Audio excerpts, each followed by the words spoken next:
Hello everyone, welcome back to my YouTube channel. तो कल हमने क्या पढ़ा था कि हम मॉलिक्यूलर मास हमें कैसे निकालना है।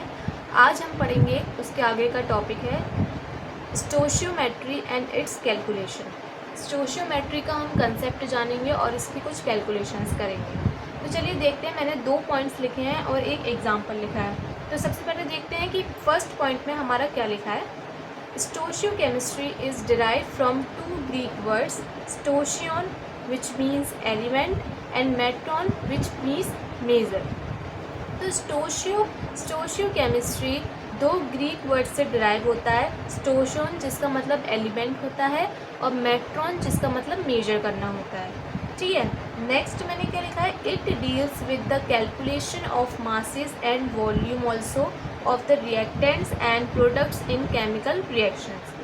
इट डील्स विद कैलकुलेशन, ये मासेस और वॉल्यूम का कैलकुलेशन करता है जो कि रिएक्टेंट्स और प्रोडक्ट्स में होते हैं केमिकल रिएक्शंस की। ठीक है, और मैंने एग्जांपल लिखा है CH4 plus 2O2 which gives out CO2 plus 2H2O। ठीक है, जिसमें से हमारा CH4 ये हमारी सारी गैसेस हैं। ये मीथेन गैस है, ये ऑक्सीजन है, ये कार्बन डाइऑक्साइड है और ये वाटर है। ठीक है, ये लिक्विड। ओके, अब देखिए, अब इसमें हमारा रिएक्टेंट कौन सी साइड का होता है, दिस, ये होता है हमारा रिएक्टेंट।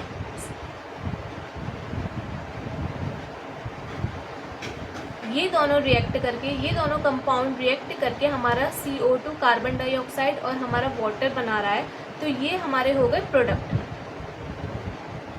ठीक है,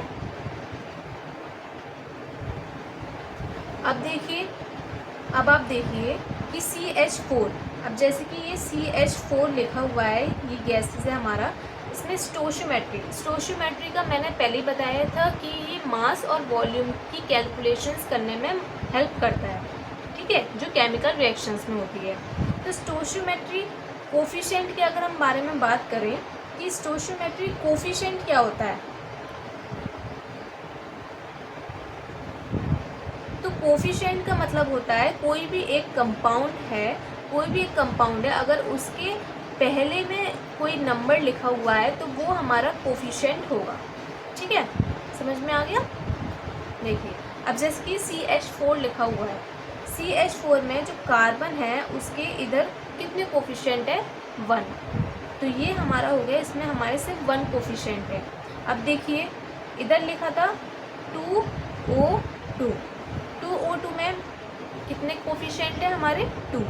ठीक है, फिर आता है हमारा CO2, CO2 में कितने कोफिशिएंट है हमारे, क्योंकि C के इधर आगे कोई भी वैल्यू नहीं लिखी है तो हम हमेशा 1 कंसिडर करते हैं, तो इसमें हमारी 1 है। नेक्स्ट आता है हमारा 2H2O। ठीक है, इसमें हमारे ऑलरेडी कितने कोफिशिएंट है, जो कि हमें दिख रहा है कि हमारे 2 कोफिशिएंट है। ओके, तो ये हो गया हमारा स्टोशियोमेट्री, और उसकी कैलकुलेशन हम कैसे करेंगे। कोफिशिएंट हमारा ये हो गया कि कोई भी प्रोडक्ट, कोई भी रिएक्टेंट है या फिर कोई भी कंपाउंड है, उससे पहले अगर कोई भी डिजिट लिखी हुई है तो वो उसका कोफिशिएंट होगा। अगर कोई भी डिजिट नहीं लिखी होगी तो उसको हम 1 कंसिडर करेंगे। Okay,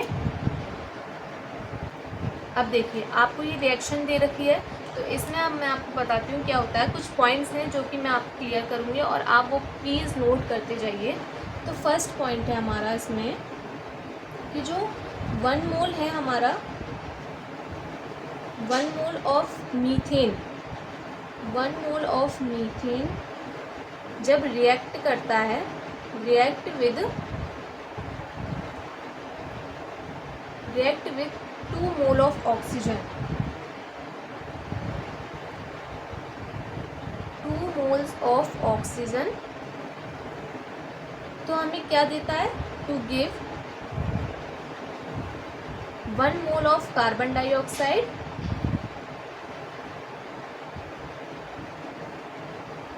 1 mole of carbon dioxide and 2 mole of water.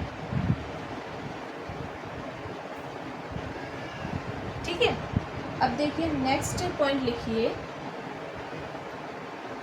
1 molecule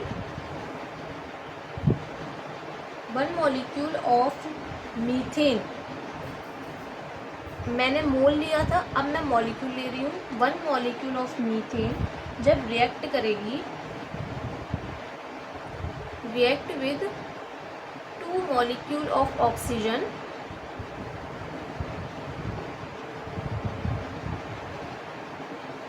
तो हमें क्या देगी, to give 1 molecule of carbon dioxide and 2 molecule of water.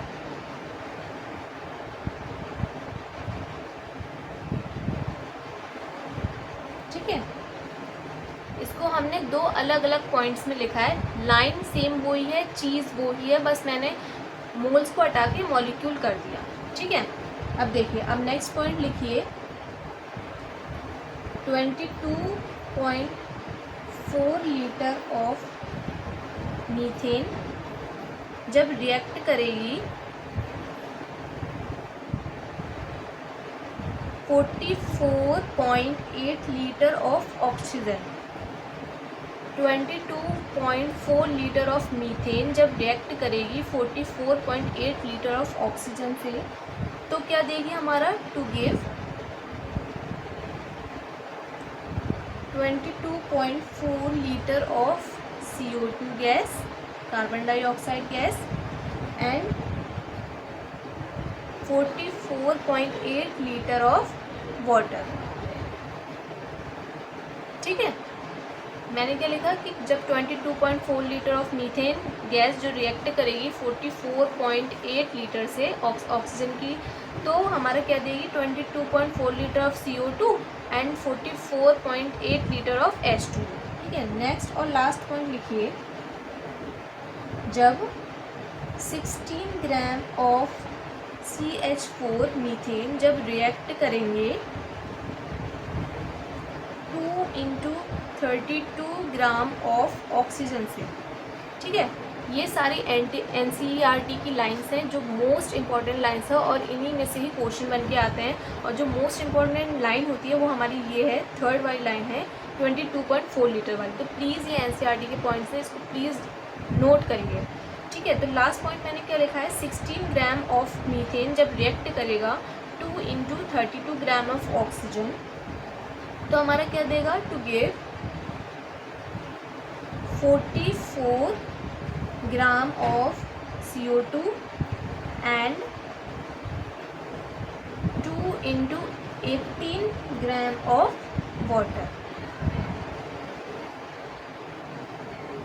ठीक है, तो ये मैंने 4 इम्पॉर्टेंट पॉइंट्स लिखे हैं इस रिएक्शन के ऊपर, तो प्लीज़ इसको ज़रूर नोट करें। ठीक है, तो चलिए अब एक क्वेश्चन करते हैं। हमने स्टोशियोमेट्री समझ ली और स्टोशियोमेट्री की कैलकुलेशन समझ ली, कोफिशिएंट समझ लिया। अब हम एक क्वेश्चन करते हैं जो क्वेश्चन में क्या कह रहा है कि calculate the amount of water produce by combustion of 16 gram of methane. हमें वाटर की अमाउंट कैलकुलेट करनी है जब मीथेन का कंबक्शन होता है। ठीक है,